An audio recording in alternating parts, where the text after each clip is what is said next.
Hello, everyone. I'm Chris Adsit, the board president of the Heartland Lakeside School Board. Today, I'm putting together a board recap for you of our Monday night, July 21st school board meeting. Now, I put these quick summaries together, 5 to 10 minutes, to help people who can't come to the whole meeting or watch the entirety of it on YouTube. Again, just a quick way to stay connected and hear about all the wonderful things happening in our district. If you have any questions, please shoot them my way. Started off the meeting with some procedural votes on consent agenda items. Nothing out of the ordinary there. So then we slid right into committee reports. First one was finance. Good news coming out of there. The team is working on preparing for our annual meeting that takes place in September. So good preparation happening ahead of time. So we'll be ready to go and announce more stuff next month. We had $98,000 unspent at the end of last year that we were able to apply to that PA system and new clocks purchase that was approved last month. So that's great. We were able to take that large chunk of money and apply it to that expense. And so not all of it carries over into this year. So very good news there. And remember, that PA system was put in for safety and security for communication two-way from the classrooms to the office and from the office to the classroom. And it's connected district-wide with messaging and everything. It's great. So really good thing for fast communications in emergency situations. So that was good. We did have a freezer go out. Not great. $25,000 to repair it. But the good news is the appliance has a long life left. A new one would be about 5 times the amount. So yes, a good, wise investment to keep that going. And then we had some roof repairs over at North that were completed, and that went into last year's budget as well. So good news there. Then we went into our PPC committee, which is policy, personnel, and curriculum. 2 things that we talked about in there that we'll go into detail later for you with me is our new student handbook. Good stuff. And then secondly was an update to a medications policy, but I'll fill you in on that as we go. Then we got into some more of the meat of the meeting, and that was in the superintendent's report. And Tina started off by introducing our new leadership team. First, John Fox, who's the new principal at North Shore Middle School. Second, and hopefully I say her name right, Lisa Sromek. She is the new director of student services. And then finally, our new business services director, who is Patrick Austinson. So she introduced them. Really good, diverse backgrounds, some really long-standing ones in education, some classroom, some business, corporate. So again, really well-versed and excited to be here. And it's always great when you have people that are passionate and excited to be part of something. So you could feel that when they were introduced to us. So that was great. Then she went into some district updates. Now, a big one for parents, pay attention to this, is our district registration opens up on August 4th at 10 a.m.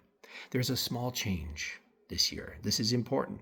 Our parents have to approve, give consent for Google services. This is not a change that we did. This was done on the Google side of things. Lots of Google programs are used. The YouTube, Google Earth, all that stuff. Everything is driven through Google. Google Chromebooks. And a parent needs to provide consent to allow their child to use those services. You have a right not to, but then that will take away all those digital services and you're back to pen and paper. Maybe it's not a terrible thing, but that's your choice. But be advised that consent is required this year during the registration. So watch for that. Then we went into, again, the really fun stuff. And that was Tina and the administration presenting the portrait of a graduate. And what is that? And what does it mean?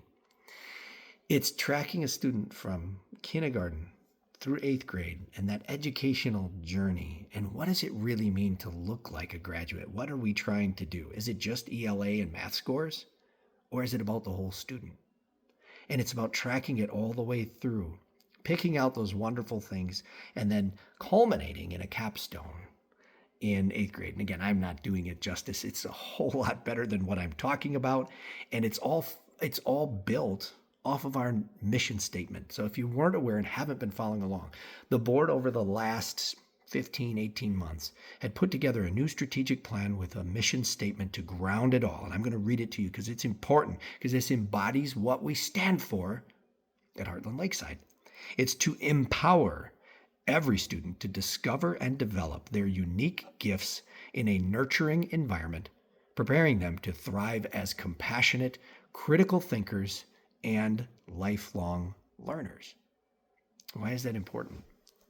Because you're building everything off of a mission, which then the entire district can use to build out the pillars of our strategic plan.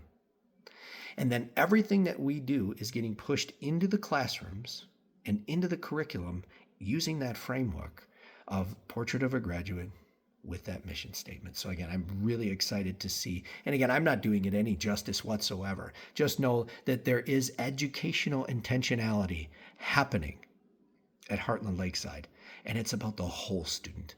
Scores are important. They're not going to go down. We're going to keep focusing on those, but we want to make sure that every student has that journey and really knows what it's about to be a graduate by the time they hit 8th grade. Okay, then we went into our business services report, and Patrick provided his first one, and really good news coming out of that. Our fund balance is really strong. We're currently sitting at about $7 million, all of them combined, and our general fund, our operational fund, which is Fund 10, that's sitting at about $5 million. Now, a lot of times people talk about fiscal responsibility and fiscally conservative, and what does all that mean? Our district has been very fiscally responsible over the last few years. As a result, we've invested those fund balances, and last year alone, received over $300,000 in interest, approximately. When you talk about investing, it's twofold, is my opinion. It's investing in students, and it's in investing wisely in our own future to provide for those students.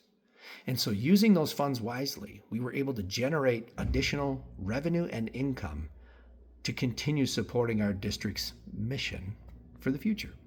So again, there is some really exciting, fun things happening in our district, and that's why I'm always excited to provide these updates for you. Then we went into some new business. Those were the two things I talked about in the PPC meeting, and I'll summarize these quickly for you. One was on a medication policy and procedure update. Nothing real big. If you didn't know, some students have medications that are required to be kept at the district during the school year. And previous practice was to pick up all those medications by the last day of school. Sometimes that can be tough. So it was an update to our policy and practice to allow for a grace period of maybe 4 or 5 days for parents to be able to come in and pick up their children's medications. Why? We can't send medications home with kids. You don't want them walking around with medication. So again, just to provide a little more leeway and grace for parents to make arrangements to come in and get those expensive and necessary medications. And then the second one was an update to our student and parent handbook. Real big move forward here from what we had in the past.